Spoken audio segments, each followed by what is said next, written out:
This is chapter 5. This is the 5th video in Unbreakable. Unbreakable, the divorce emergency survival guide, okay? Because some people go through places where they're starting over and they need to know exactly what they need to do. So this is for those people in that particular boat trying to figure out first things first and what to do and how to survive this unique time and phase in their lives, okay? So this particular video is about clarity. You know, the title of the video is Clarity is Power.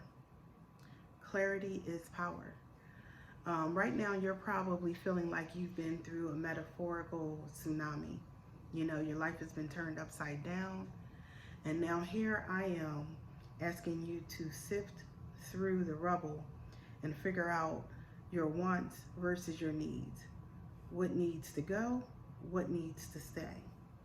Because a lot of times when we're dealing with the aftermath of a breakup and having to start over, you know, we're not always clear. We're not always clear on what we need to do. And we're not always clear on where to begin. So today we're talking about looking at your want versus your needs. And I'm going to make 3 key points. And I'm also going to be referring to my notes every now and then because I just want to make sure, as I always say, that I'm not forgetting anything. So the first point is survival first, champagne later. Which basically means you got to focus on what you need right now and not the things that you want that are like luxuries, because those are just distractions in this moment, okay? Number 2, wants don't build your foundation. They are just beautiful distractions. Number 3, your peace and your health are priorities, not afterthoughts. You have to make your peace and your health a priority. And I bring that up a lot because there are times we forget about that, okay? So as we are moving on, survival first, champagne later. When you look at things that you need, that's going to include a list like you need a roof over your head, you need a working phone, you need food, you need utilities, you need some form of income coming in, okay? Those are needs. Your wants are things like maybe you want to redecorate the house. Maybe you want to fly to Bali. Maybe you want to do an online shopping spree. Maybe you want to go out partying with your friends, jump into other relationships and things like that. No. That's not good for you right now, okay? Some of those things may not be good ever, but they're definitely not good for right now. So those are things that are survival things and things that are the extra, the luxuries, the things that you don't necessarily need to make it through this place. So I want you to take a moment and just slow down, take care of the first things first, and then you can go shopping for throw pillows and revenge glows and all that kind of stuff later on, okay? Now we're on to number 2. Point number 2. Your want don't, and forgive me if I'm saying that funny, but your wants don't build foundation. They are just beautiful distractions. A lot of times people, and especially women, do this, not so much men. I don't know, maybe men do it too, but I know women are like, yeah, I'm going through this breakup. I want to look good. I want to get my hair done. I want to get my nails done. You know, I want to smell good. I want to, you know, they get into all this outward things, all these outward, I don't know what I want to call them, enhancements and things of that nature. But don't break the bank on that kind of stuff. You don't need to be putting money into places where it's not really needed, okay? And you may end up regretting some of those things later on. So make sure you're making sure that you're taking care of business. I had to tell myself It was time for me to put my big girl pants on because I was really like 19 when I got married, and then here I was in my 40s and I was starting over, and there were a lot of things that I honestly hadn't done before, not all by myself. And so I had to learn how to take care of those things, getting stuff done on the car, buying my first car all by myself, you know, looking for and getting a house all by myself. These were things that were all new to me, okay? So keeping the lights on, keeping food in the fridge, getting your car's oil changed. Maybe you didn't have to take care of these, but now you do. So it's all on you. If you do not steer your ship, if you don't handle your life, life is going to handle you.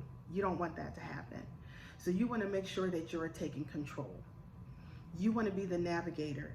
You got to be the one with the map plotting out the course for where you're going, okay? So that's something that you definitely want to take advantage of and not be willy-nilly about it. I remember telling myself, you know, I had to put my big girl pants on, sink, swim, or run ashore. It was my ship and it was all going to be on me. There wasn't going to be any pointing fingers at anybody else. It was all on me. So I wanted to know that I could survive, that I could make it. And that was kind of scary for me. It was kind of scary, and it was something that put the fear of God in me to say, even though I was a person who I was never frivolous with things, it made me work extra hard. That's why I was working 3 jobs, and I was, you know, trying to make sure that my daughter was in college and she had everything she needed, and her father was helping with that too. But let me tell you, I took it very seriously. Your needs are what's going to keep you alive, what's going to keep the ship afloat. Pacifiers and distractions, they're not going to help in times of need, okay? Spa days, new wardrobe getaways, like I said, all that stuff, online spending, that stuff is in the want pile, and that gets pushed way back. The things that come to the forefront are sleep, water, movement, support, sanity, peace. You know, that's going to keep you moving forward, okay? So my third point, your peace and your health are priorities, not afterthoughts. There was a time period initially on when after my breakup, I had lost a lot of weight.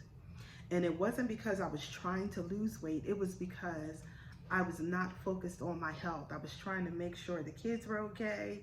Yes, I was cooking. I was cleaning. I moved in with my aunt and stuff like that. And I was just trying to make sure everybody was okay, but I wasn't taking care of me. I wasn't. And I just wasn't eating. I wasn't eating. I was moving and doing a whole lot, but I wasn't paying attention to my health. And I had lost a lot of weight, and people were like, oh girl, you look great, and all this kind of stuff. And my clothes literally started falling off of me, and I had to start going into clothes that I hadn't worn in years because I couldn't fit them. And now all of a sudden they were fitting again. And it was because I was losing weight. Then there was a period of time where, you know, I kind of gained my footing and I was doing okay, but then I was going through like a depression, so I was doing a lot of emotional eating, and I felt like I was setting a bad example for like my daughter, you know, because I was just eating junk and then she was eating junk and so forth, and we had both put on some pounds, but I realized we were in mourning. We really were. I was in mourning for my marriage, and she was in mourning for the breakup that happened with our family. And then I had to be very deliberate about changing my habits and about eating better and about setting a good example and taking care of my health and prioritizing my health and my peace. And once I began to do that, and like I said, I had to be intentional. I mean, we were going on walks. We had volunteered for like some kind of a walkathon, and stuff like that. Like, I was just really being intentional, even about cooking, like most of our meals, not really eating out and all that kind of all those kinds of things, because I needed to be healthy. And I'm saying that because food is like other things, like food, drugs, alcohol, excessive spending, gambling. These are all things that people tend to turn to when they feel bad. They use these things in order to make themselves feel better. And these are things that can become addictive. And so, if you get addicted to certain things, whether it's eating alcohol, smoking marijuana, and all these kind of things, it really can just make things worse. It really can, because you don't want to be dealing with an addiction on top of everything else that you're doing. You don't want to start having heart problems and high blood pressure and hypertension and all these things, because you're not taking care of your health and you're doing things excessively. That's not good for you. There are times when we feel like we just want to win. We want to at least look like we're winning when we're not winning, or when we don't feel like we're winning. Like, some of us feel like we want to win the divorce. We want to win the end of this. We want to, feel like we're coming out on top of the situation. But the truth is, that should never be your focus. Your focus should be on healing. Your focus should be on coming out of this and doing better and being happier. It's like I always say, living a happy life and a better life. And you can't do that when you're really focused on what other people think and what other people see. So you need to set boundaries. Sometimes silence is good. Sometimes having a safe space is good. Sometimes even giving yourself space to have an ugly cry, to just cry it all out, to just release that pain and that hurt. You need healing.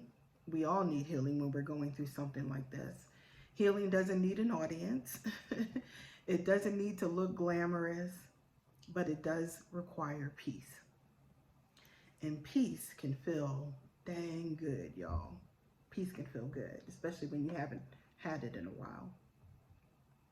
So my 3 questions that I want to ask you and I want you to reflect on, and you can write your answers down to this somewhere.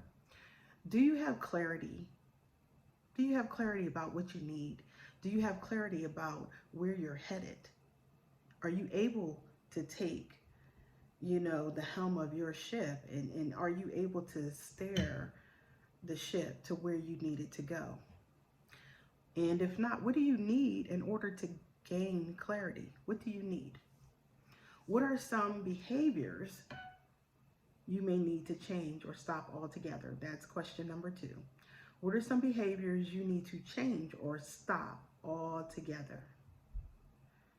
And if you're not sure how to go about it, number 1, you can put the question here, and I can definitely help in that regard. Also, you can create a list of things that you need to change and what you can do to begin to change them, okay? The 3rd question is, what can you do to prioritize your health and your peace right now? Prioritize your health and your peace right now. That is paramount.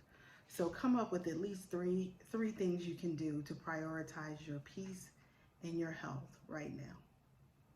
So thank you so much for spending this time with me. Thank you for listening to, this is chapter 5 in Unbreakable, the Divorce Emergency Survival Kit.